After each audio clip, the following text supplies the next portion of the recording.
E aí, meu povo, hoje a gente vai conversar então sobre a Diário Macabro. Esses livros aqui, também chamados de revistas, mas eu prefiro chamar de livros, eu acho que parece muito com livro, que são então histórias de terror brasileiras com essa pegada pulp, com essa pegada da Weird Tales. Então vem comigo logo depois da abertura.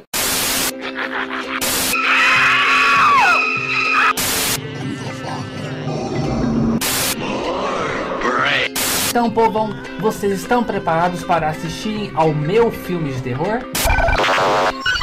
Então, pessoal, hoje eu vou falar sobre a Diário Macabro, que até então tem 3 volumes. Eu peguei os 3 para poder ler e eu li assim, um atrás do outro. Eu li esse aqui em um dia, eu li esse aqui no outro dia e no mesmo dia que eu li esse, eu peguei esse e li também. Ou seja, eu li 3 livros em 2 dias. Eles são bem curtinhos. Tem 145 páginas cada um, então dá para poder matar assim rapidinho.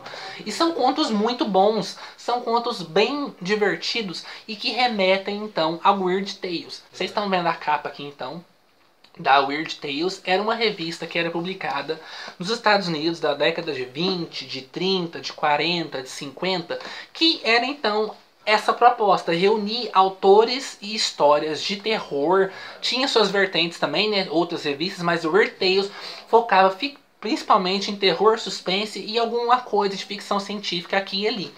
E eles reuniam vários autores. Então, dessa leva saiu o Robert E. Howard, saiu o Lovecraft, saiu o Clark Ashton Smith, saiu o Arthur Machen e mais um monte de gente, pessoal. Esses autores que a gente curte hoje, tava todo publicando suas histórias lá na Weird Tales. Muitos deles só publicaram na Weird Tales. O Lovecraft mesmo, em vida, nunca teve um livro solo. Tudo que saiu dele saiu na Weird Tales e algumas outras revistas parecidas. Então, a Diário Macabro vem com essa proposta de fazer essas revistas semelhantes ao Weird Tales, colocar então histórias de terror de autores brasileiros com essa pegada pulp e tudo mais. Então aqui eu li os 3 volumes. Esse aqui é o volume 1, esse daqui é o volume 2 e esse daqui é o volume 3. O volume 3 eu tenho um conto nele, pessoal.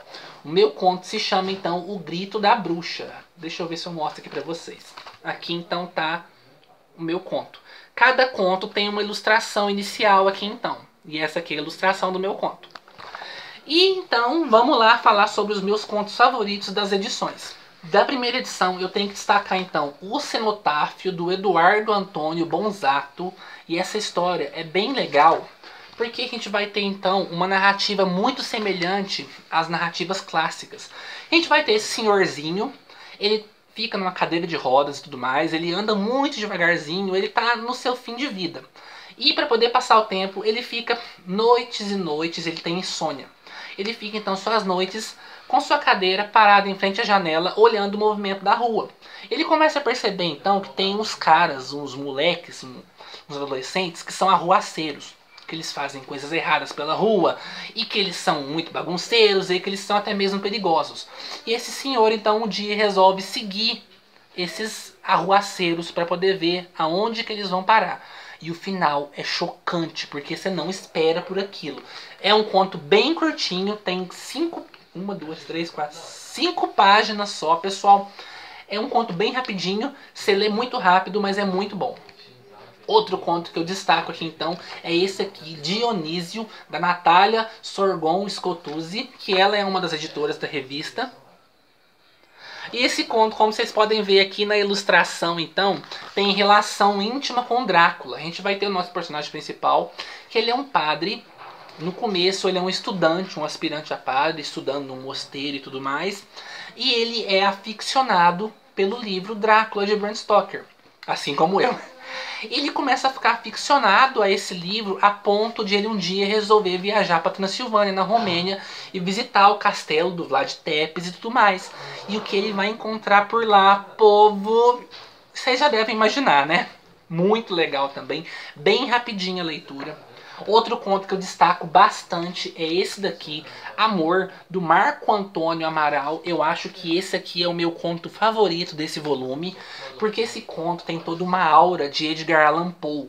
A gente tem então um cara, nosso protagonista, que ele é um sofredor, porque ele perdeu o amor da sua vida, e ele não suporta mais a ideia de ficar sem ela, e ele resolve então fazer um ritual profano no seu túmulo para tentar trazer ela de volta à vida.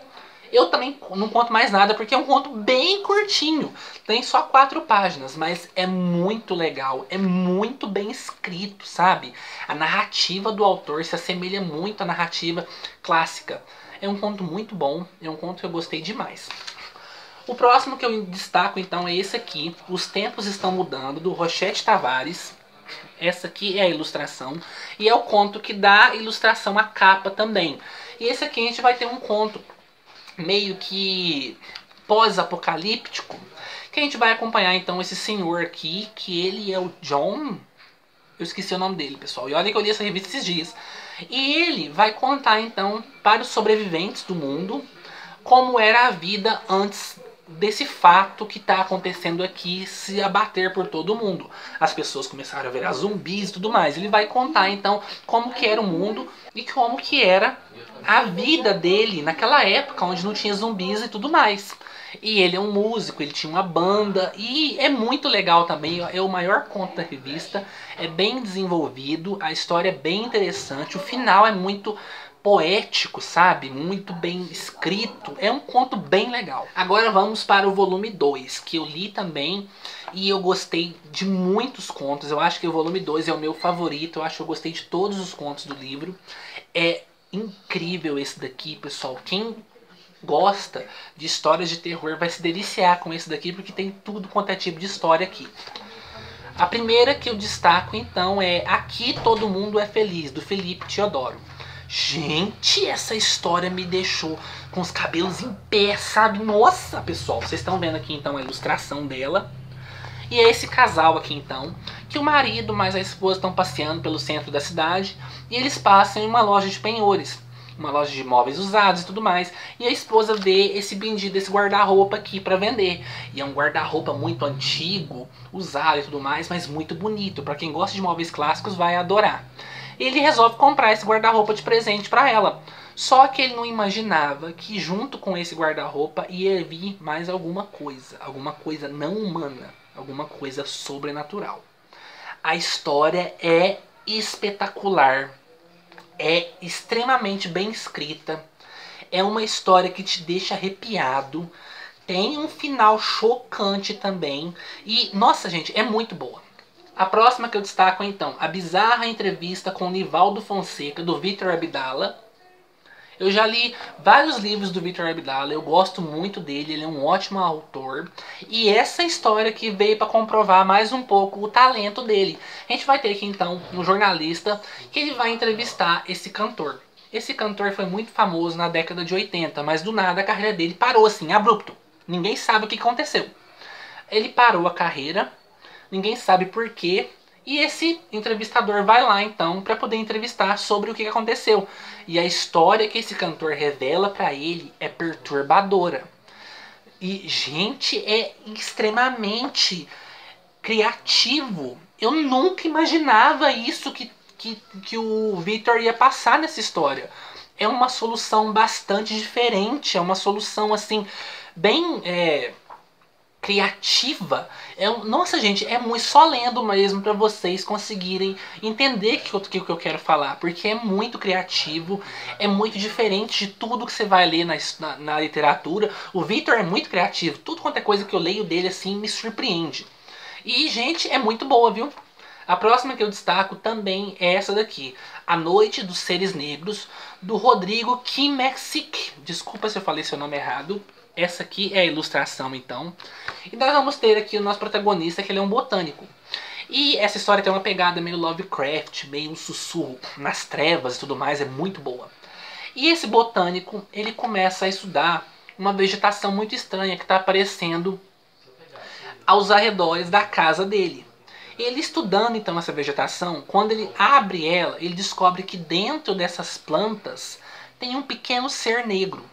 Uma mini pessoazinha negra dentro dessa vegetação. Ele fica muito intrigado com aquilo. Será que eu descobri uma espécie nova de planta? E ele fica ficcionado com aquilo. Mas, claro, como é uma história de terror, né, pessoal? o trem vai degringolar, a coisa vai ficar feia. E essa vegetação começa a aparecer cada vez mais ao redor da casa dele.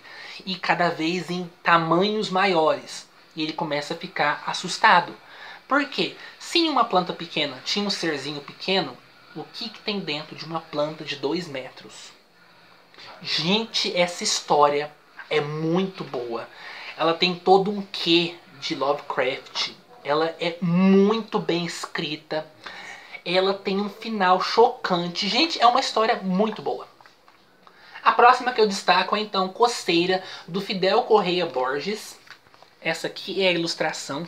E, gente, esse conto me deu nojo. Esse conto me deu geriza. Esse conto me deu faniquito aqui. Nossa senhora. É esse cara que, de um dia para o outro, ele acorda com uma coceira no braço. E essa coceira vai passando os dias e vai ficando cada vez mais insuportável, cada vez mais angustiante, cada vez mais forte, a ponto de começar a ferir o braço dele. E ele começa a perceber que por debaixo das feridas tem alguma coisa andando dentro do braço dele. Gente do céu, que conto é esse? Muito bom também, muito bem escrito. O final é aterrador. É sangrento, é gore, é violento, é ótimo. Agora vamos então para a terceira edição, que eu também tenho alguns destaques bem legais para fazer dessa terceira edição aqui. Tem um conto nessa edição que me assustou, gente, que me deixou assim assustado mesmo, me deixou com medo. Então vamos lá. É justamente essa que me assustou. O Último Residente do Charco da Neva, do Fábio Aresse. Essa aqui então é a ilustração. E, gente, essa história tem todo um quê de Arthur Machen, aquele negócio do horror folk e tudo mais, os mistérios da floresta, dos pântanos e cidadezinhas pequenas que escondem segredos. Gente, é muito boa. A gente vai ter aqui então essa cidadezinha que fica à beira de um pântano. E esse pântano começa do dia para a noite a expandir. E junto com ele uma névoa muito grande vai tomando todo o pântano e inclusive essa cidadezinha.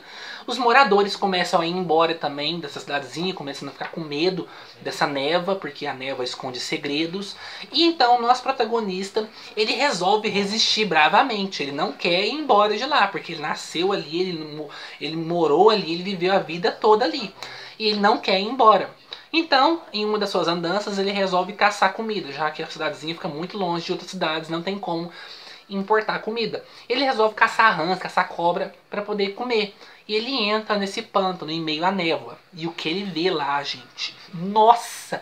Quando eu tava lendo, eu me arrepiei lendo isso aqui. Eu fiquei com medo de verdade. Essa história é muito boa, é muito legal. A gente tem aqui a minha história, O Grito da Bruxa. Eu não vou falar, né, pessoal, sobre a minha história. Eu posso falar, assim, uma breve sinopsezinha.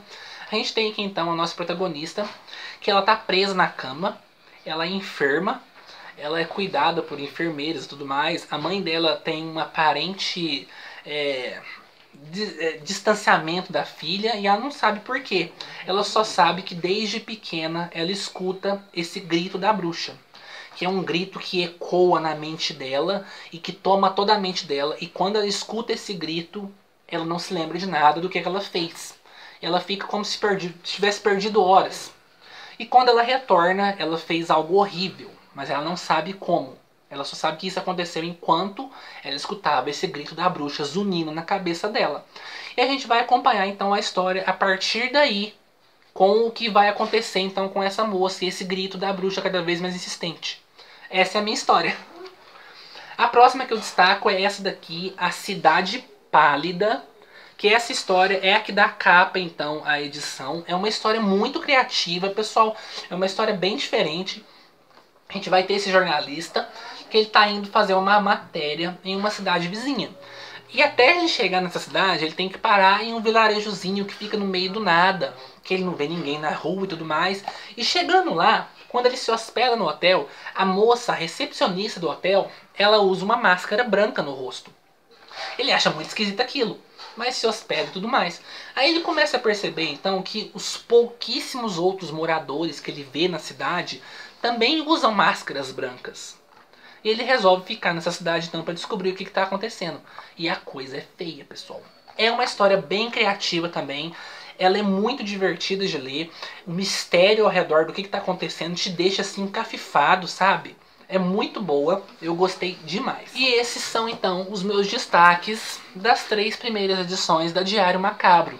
Gostei demais, eu recomendo muito quem gosta de contos de terror e quem quer então ler literatura brasileira fantástica, tem que arriscar, tem que comprar essas edições. Elas estão baratinhas, eu vou deixar o site aqui embaixo no box de informações para vocês entrarem lá na loja virtual da revista e comprar então a Diário Macabro. Comprem lá, pessoal, comprem o volume 3 também, porque o volume 3 tem um conto meu, então vocês vão ler aí um conto meu em primeira mão.